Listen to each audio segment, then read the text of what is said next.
Hello student, পাঠশালা বাংলা চ্যানেলের তরফ থেকে সকল ছাত্রছাত্রীদের স্বাগত জানাই। আজকে আমি তোমাদের উচ্চ মাধ্যমিক ভূগোল যে প্রথম অধ্যায় আছে সেই প্রথম অধ্যায় থেকে এমসিকিউ যে প্রশ্ন, সেই এমসিকিউ প্রশ্নগুলি তোমাদের আমি দিয়ে দিলাম এবং দেখে নিই আমাদের গুরুত্বপূর্ণ যে এমসিকিউ প্রশ্নগুলি আছে সেই প্রশ্নগুলি আমরা কিন্তু দেখে নেব।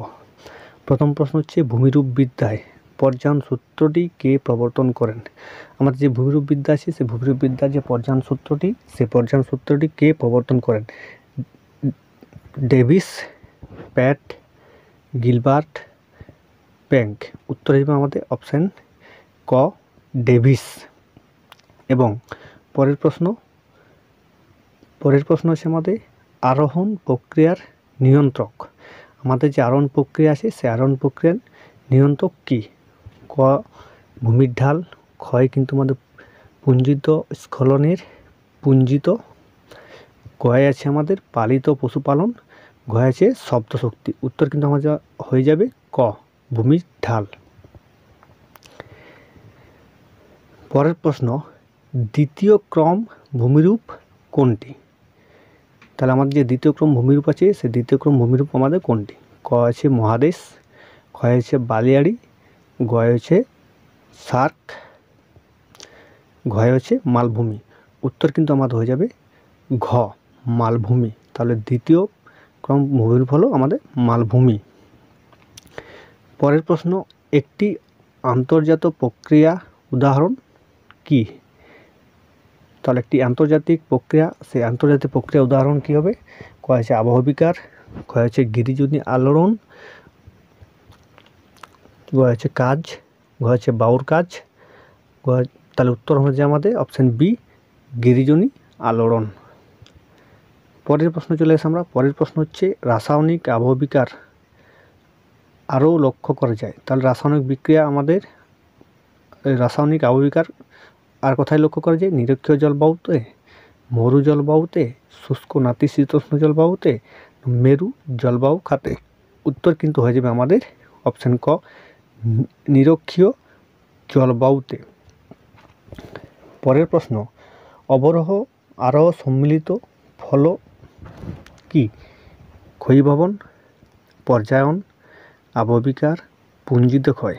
তাহলে আমাদের যে অবরোহ আরোহ মিলিত যে রূপ আছে সে বা মিলিত যে ফল, সে ফলটি আমাদের হয়ে যাবে উত্তর কিন্তু অপশান বি, পর্যায়ন। পরের প্রশ্ন দেখে নিই। পরের প্রশ্ন আছে আমাদের, রাসায়নিক আবহবিকার, এই রাসায়নিক আবহাওয়ার প্রাধান্য দেখা যায় শুষ্ক জলবায়ুতে, আর্দ্র জলবায়ুতে, শীতল জলবায়ুতে, দিয়ে প্রায় শুষ্ক জলবায়ু অঞ্চলে। তাহলে আমাদের যে রাসায়নিক আবহবিকারের প্রাধান্য দেখা যায় কিন্তু আমাদের উত্তর হয়ে যাবে অপশান খ, আর্দ্র জলবায়ুতে। এবং পরের প্রশ্ন দেখে নিই আমাদের। পরের প্রশ্ন হচ্ছে, ভঙ্গিল পর্বত গঠিত হয় কিসের দ্বারা? গিরিজনী আলোড়নের দ্বারা, বহিঃপ্রবক আলোড়নের দ্বারা, ইউস্ট্যাটিক আলোড়নের দ্বারা, সমকক্ষ আলোড়নের দ্বারা। তাহলে যে আমাদের ভঙ্গিল পর্বত আছে সেই ভঙ্গিল পর্বত গঠিত হয় কিন্তু আমাদের হয়ে যাবে অপশান ক, গিরিজনী আলোড়নের দ্বারা। পরের প্রশ্ন, কোনটি বহির্জাত প্রক্রিয়া নয়? তাহলে আমাদের যে চারটি অপশান দেওয়া আছে, চারটি অপশানের মধ্যে কিন্তু আমাদের কোনটি বহির্জাত প্রক্রিয়া নয়? পুঞ্জ ক্ষয়, হিমবাহ ক্ষয়, অগ্নুৎপাত, নাম ক্ষয়।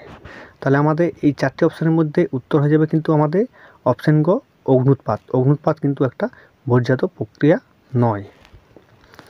পরের প্রশ্ন, অন্তর্গত প্রক্রিয়া ফল অন্তর্গত, পর্যায়ন,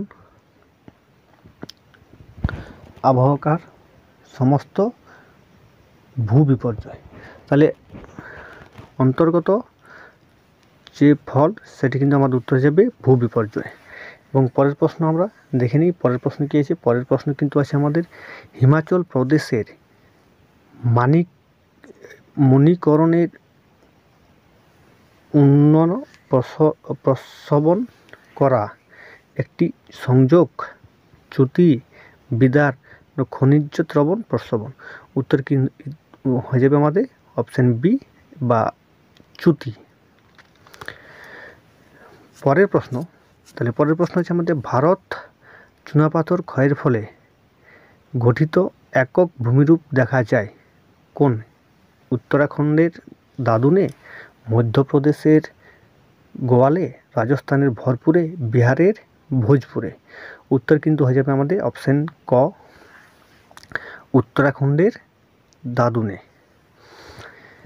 পরের প্রশ্ন, কার্সে উভালা অপেক্ষাকৃত গর্তকে বলে কি? ডলেন, হাম্পস, পোলজে, সিঙ্কহোল। আমাদের যে কার্সের উভালা যে অপেক্ষাকৃত গর্ত আছে সেই গর্তকে কিন্তু আমাদের বলা হয়, উত্তর কিন্তু হয়ে যাবে অপশান সি, পোলজে। পোলজে কিন্তু আমাদের এখানে বলা হয়। তারপরের প্রশ্ন আছে কিন্তু চুনের অধিক মৃত্তিকা ক্ষয়। চুনের যে অধিক মৃত্তিকা ক্ষয় সেটা কিন্তু আমাদের হয়ে যাবে কী হবে, যে অপশানগুলো আছে অপশানগুলোর মধ্যে অম্লধর্মী, ক্ষয় হচ্ছে ক্ষারীয়, গ হচ্ছে প্রমিত, ডি হচ্ছে কোনোটি নয়। চুনের অধিক মৃত্তিকা ক্ষয় কিন্তু আমাদের হয়ে যাবে ক্ষারকীয়।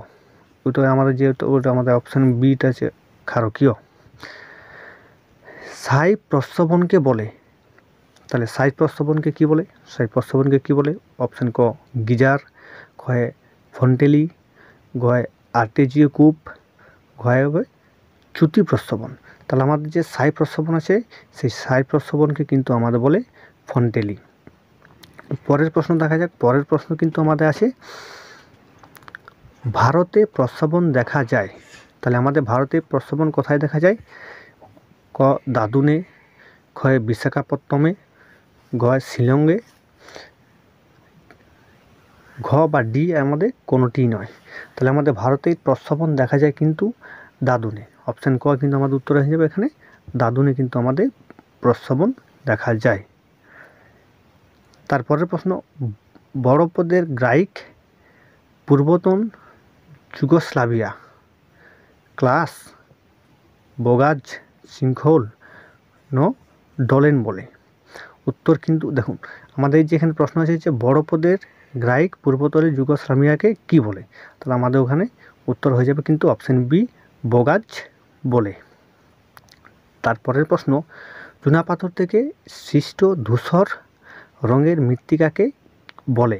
তাহলে চুনাপাথর থেকে সৃষ্ট ধূসর রঙের যে মৃত্তিকা সেই মৃত্তিকাকে কী বলে? রেগোলিথ, টেরারোসা, রেজিনা, না অপশান ডি কোনোটিই নয়। উত্তর কিন্তু আমাদের এখানে হয়ে যাবে গ রেঞ্জিনা বলে। তারপরের প্রশ্ন, পরের প্রশ্ন কিন্তু আমাদের আছে দুটি গ্রাহক এর মধ্যবর্তী উত্তর ভূমিরূপকে বলে। তাহলে আমাদের দুটি গ্রাহক এর মধ্যবর্তী উত্তর যে ভূমিরূপ আছে সেই ভূমিরূপকে কী বলে? ডাকমাইট, ক্লিন্ট, ডলেন্ড, পোলজি। তার উত্তর কিন্তু আমাদের হয়ে যাবে এখানে অপশান বি, ক্লিন্ট বলে। তারপরের প্রশ্ন হচ্ছে যে আমাদের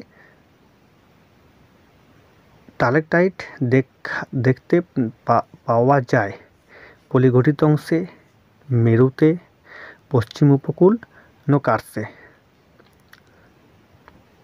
তাহলে উত্তর কিন্তু আমাদের এখানে হয়ে যাবে অপশান ডি, কার্সে। কার্সে কিন্তু আমাদের দেখা যায়। তারপরের প্রশ্ন কিন্তু আমাদের হয়ে যাবে ইকুইফিউজের একটি উদাহরণ। তাহলে ইকুইফিউজের একটি উদাহরণ আমাদের কী হবে? গ্রানাইট, কাদা পাথর, সেল, চুনাপাথর। তাহলে আমাদের ইকুইফিউজের উদাহরণ কিন্তু আমাদের এই চারটি অপশানের মধ্যে আমাদের হয়ে যাবে অপশান ক কিন্তু গ্রানাইট। গ্রানাইট কিন্তু একটি ইকুইফিউজের উদাহরণ। তারপরের প্রশ্ন, আগ্নেয়গিরির অগ্নুৎপাতের সময় যে জল নির্গত হয় তাকে বলে। তাহলে আগ্নেয়গিরি অগ্নুৎপাতের সময় যে জল নির্গত হয় তাকে কি বলে? তাকে জন্মগত জল, না উৎসন্দ জল, মিটিওরিক জল, না সামুদ্রিক জল বলে। অপশান কিন্তু উত্তর হয়ে যাবে আমাদের কিন্তু উৎসন্দ জল বলে। আজকে আমরা দেখলাম উচ্চ মাধ্যমিক যে প্রথম অধ্যায় আছে সেই প্রথম অধ্যায় থেকে এমসিকিউ যে প্রশ্নগুলি আছে সেই প্রশ্নগুলি আমরা গুরুত্বপূর্ণ প্রশ্নগুলি আমরা দেখলাম। এর পরবর্তী ভিডিওতে বা পরবর্তী ক্লাসে আমরা কিন্তু উচ্চ মাধ্যমিক ভূগোল প্রথম অধ্যায় থেকে যে সংক্ষিপ্ত প্রশ্ন ও বড় প্রশ্ন আছে সেই প্রশ্ন কিন্তু আমরা দেখে নেব। চ্যানেল তোমরা সবাই সাবস্ক্রাইব করে নাও, যাতে আমার উচ্চ মাধ্যমিক সমস্ত বিষয়ের সাজেশন ও নোটস তোমরা সবার আগে পেয়ে যাও, এবং পাশে থাকা বেল আইকনটি প্রেস করে দাও।